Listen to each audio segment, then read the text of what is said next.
Hello les investisseurs sereins, j'espère que vous allez bien. Aujourd'hui, c'est un épisode un petit peu spécial, tout simplement parce que j'ai décidé de vous partager le terrain, le concret de comment est-ce que ça va se passer pour nous pour trouver le 4e immeuble. Juste avant de démarrer, donc, j'ai envie de vous partager un petit peu le contexte avant ce démarrage. Pour ceux qui ne nous connaissent pas encore très bien, nous sommes actuellement propriétaires de 3 immeubles pour un total de 26 logements, 26 lots, dont 25 logements et un local commercial. Et nous avons au total plus de 30 locataires, étant donné que parmi ces appartements, certains sont des colocations. Grâce à ces 3 immeubles, aujourd'hui, nous en vivons. C'est-à-dire que le cash flow généré par ces 3 immeubles nous permet aujourd'hui de vivre avec une famille de 3 enfants. Ce que j'avais envie donc de vous expliquer, c'est qu'aujourd'hui, nos objectifs ont changé. C'est-à-dire que nous sommes libres financièrement depuis 2020-2021, on va dire au niveau de la fin des travaux. Et en 2022, on a lancé les investisseurs sereins.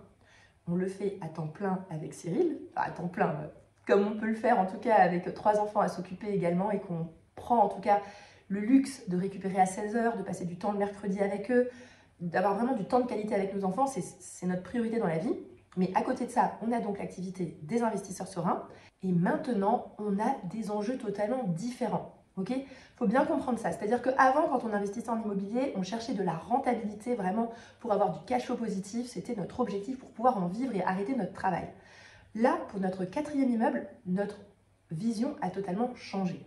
Ok, là, ce qu'on va faire, c'est qu'on va développer notre patrimoine et également pour le kiff, chercher des belles rentabilités pour, en tout cas, se donner l'opportunité de pouvoir faire fleurir un patrimoine immobilier assez énorme en s'associant avec notre famille proche.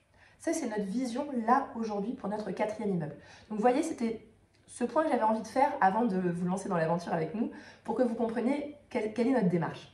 D'ailleurs, si jamais vous avez envie, je partage notre plan d'action en détail ce dimanche en webinaire. Si jamais vous avez envie de participer, il suffit de s'inscrire. Le lien est juste là dans la description, juste en dessous. Donc je vous invite à vous inscrire. Parce qu'en fait, ce dimanche soir à 20h30, ce que je vais faire, c'est que je vais vous expliquer notre plan d'action vraiment détaillé. Ça va durer un certain temps, au moins, on va dire 45 minutes, 1 heure, où je vais présenter les 10 étapes qu'on va suivre pour trouver notre immeuble rentable à minimum 10% de rentabilité en 2024. Bon, sur ce, je vais encore un petit peu vous expliquer comment je vois les choses. En fait, par rapport à comment est-ce qu'on va faire pour vous faire partager et vivre l'aventure avec nous, c'est que je ne vais pas pouvoir donner trop de détails non plus. Pour la simple et bonne raison qu'on est quand même sur des réseaux sociaux, je ne sais pas qui nous écoute, je ne sais pas qui nous connaît, et je ne suis pas à l'aise non plus de parler de deals et de négociations vraiment en cours, parce que je n'ai pas envie que ça me porte préjudice dans nos négociations. Je pense que vous pouvez comprendre. Donc, ce que je vais faire, c'est qu'il y aura certains épisodes que je vais pouvoir publier, et d'autres, je vais les enregistrer, mais je les publierai une fois qu'entre guillemets, soit la négo sera tombée à l'eau, soit que la négo sera aboutie. Vous voyez ce que je veux dire? Donc, aujourd'hui, là, j'ai quelques idées d'épisodes que je peux déjà vous enregistrer parce qu'il y a déjà des choses qu'on peut vous partager sur comment est-ce qu'on est en train de procéder, mais je ne pourrai pas non plus tout vous dire. Les épisodes où je ne peux pas tout vous dire, je les enregistre et je les publierai après coup. J'espère que ça vous va, mais j'ai pas le choix parce que franchement, j'ai pas envie de compromettre notre réussite. Maintenant, je vais vous parler des grandes lignes de ce que nous, on vise par rapport à ce 4e immeuble. Donc, pour dire rapidement, nous, ce qu'on vise, c'est de s'associer avec notre famille proche. C'est, je pense, ma priorité, en tout cas ma motivation principale, c'est que en fait, dans la vie, quand tu t'enrichis, tu acquiers des compétences incroyables, c'est logique que tu as envie que les gens que tu aimes s'élèvent avec toi. Et c'est un peu frustrant, surtout pour la famille la plus proche, de se dire ils vont rester au même stade, ils vont bosser comme des dingues, et puis en fait ils vont pas s'élever avec nous. Et ça c'est quelque chose de super important pour nous. On a acquis cette compétence incroyable d'acheter des immeubles rentables. Nos proches, ils n'ont pas encore cette compétence, ils n'ont pas le temps, pas l'envie, et en fait on va leur faire bénéficier de cela en s'associant avec eux. L'autre aspect aussi à prendre en compte, c'est le budget qu'on va se fixer.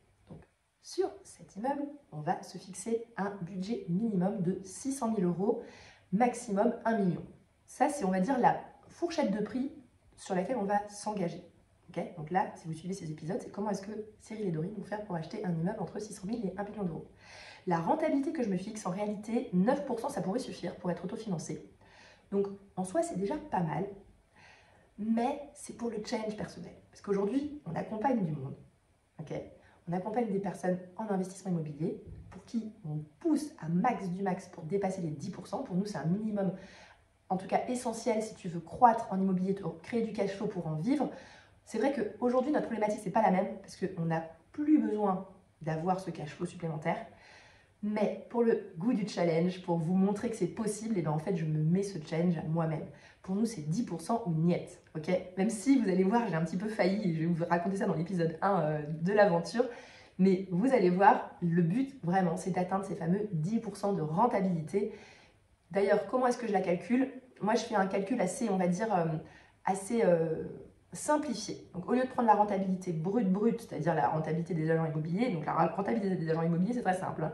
Ils prennent les loyers hors charge x 12, donc annualisé, et ils divisent par le prix affiché sur l'annonce. Et là, ils disent, youhou, c'est génial, c'est 7% de rentabilité. Donc ça, c'est la rentabilité version agent immobilier. Ensuite, tu as la rentabilité net. Quand je dis ça, ça veut dire vraiment la vraie rentabilité intrinsèque, ok, du bien. Pour la calculer, celle-là, il faudrait vraiment mettre tous les éléments. Il faudrait mettre déjà évidemment les loyers hors charge qui rentrent. Ensuite, tu enlèves la taxe foncière.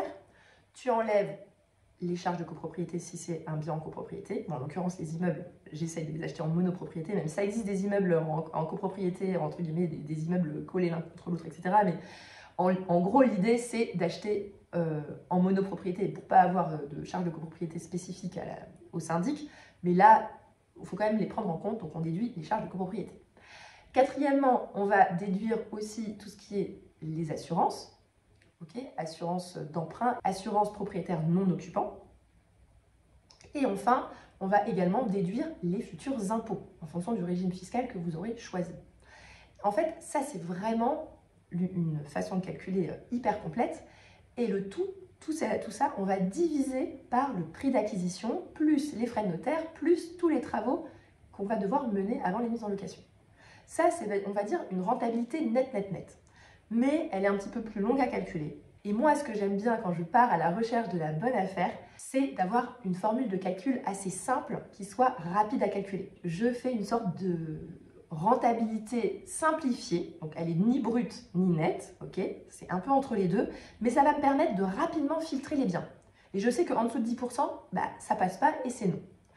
Le calcul que je fais, c'est donc les loyers hors charge x 12, donc les loyers annuels hors charge, moins la taxe foncière, moins les charges de copropriété si j'en avais. Okay, j'ignore la partie impôt, j'ignore la partie assurance PNO, j'ignore éventuellement les autres petits frais qu'il peut y avoir, les frais de gestion locative, les pourcentages de vacances locatives éventuels, etc. Ça, j'ignore. Je mets ça de côté pour me simplifier mes calculs et que ce soit plus rapide dans ma tête quand je fais les visites.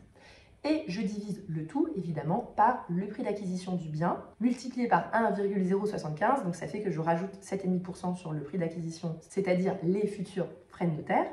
Et enfin, j'ajoute évidemment les travaux. Et l'idée, si ça fait moins de 10%, c'est que c'est pas bon. Ça, c'est ma façon de calculer. C'est très simple. C'est assez, on va dire, dur quand même. Je ne vous dis pas que c'est facile de trouver ça, mais c'est ce qu'on va trouver pour ce 4e immeuble. Je vous invite évidemment à vous abonner pour avoir la suite des épisodes spéciaux sur notre recherche de 4e immeuble. Et je vous souhaite à tous une excellente journée et à très vite!